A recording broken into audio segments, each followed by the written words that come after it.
ஆனால் இது வரைக்கும் வீட்டுக்கு ஒன்றுமே செஞ்சது கிடையாது. 40 வருஷமாக ஒரே அரசியல் கட்சியில் இருக்காரு. ஆனால் இன்னைக்கு வரைக்கும் வளர்ந்த பாடு இல்லை. ஆனால் அந்த கட்சியில் ஒரு குடும்பம் மட்டும் வளர்ந்துக்கிட்டே இருக்கு.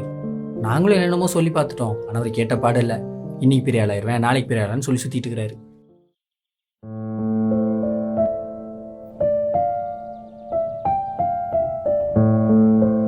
அக்கா, ஆ எனக்கு கொஞ்சம் பசிக்குது, இங்கே உட்காந்து சாப்பிட்டுக்கிட்டுமா?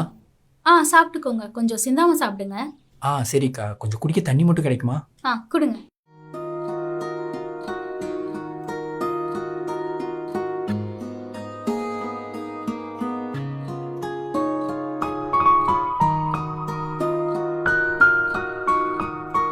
அண்ணா,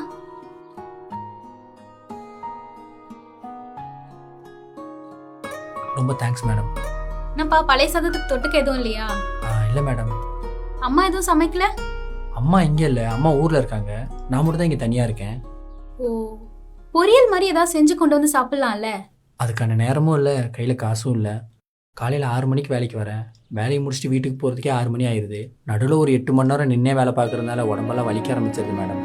அதனால் வீட்டுக்கு போய் எதுவும் சமைக்க முடியறதில்ல. சரி, ஹோட்டல்ல ஏதாவது ஒரு நாளாவது வாங்கி சாப்பிடலாம்ல? எனக்கு மாத சம்பளமே வெறும் 12,000 தான் மேடம். என்னை நம்பி வீட்டில் 3 பேர் இருக்காங்க. ஒரு அம்மா 2 தங்கச்சி. அதில் ஒரு தங்கச்சி 12வது படிக்கிறா, இன்னொரு தங்கச்சி காலேஜ் படிக்கிறா.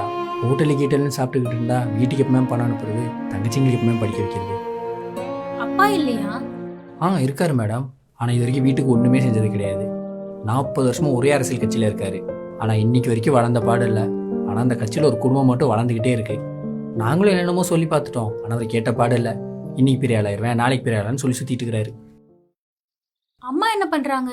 அம்மா கூலி வேலை பார்க்குறாங்க மேடம். நானும் அம்மாவும் சம்பாதிக்கிறதுல குடும்பமே ஓடுது. கரெக்டு தான், ஆனா நம்ம சம்பாதிக்கிறதே சாப்பிட தானே. இதெல்லாம் பணக்காரங்களுக்கு செட் ஆகும் மேடம், இந்த மாதிரி ஏழைங்களுக்குலாம் செட் ஆகாது. நாங்கள் சம்பாதிக்கிற பணத்தில் தான் சாப்பிடணும், கடனை கட்டணும், முக்கியமாக தங்கச்சிங்களை படிக்க வைக்கணும். சரி, நான் ஒன்று சொல்லுவேன், முடியாதுன்னு மட்டும் சொல்லாதீங்க. சொல்லுங்க.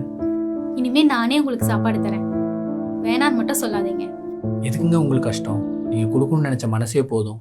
என்ன உங்க தங்கச்சி மாதிரி நினச்சிக்கோங்கண்ணா, ப்ளீஸ். சரிங்க. இருங்க, நான் உங்களுக்கு போய் பிரியாணி எடுத்துட்டு வரேன்.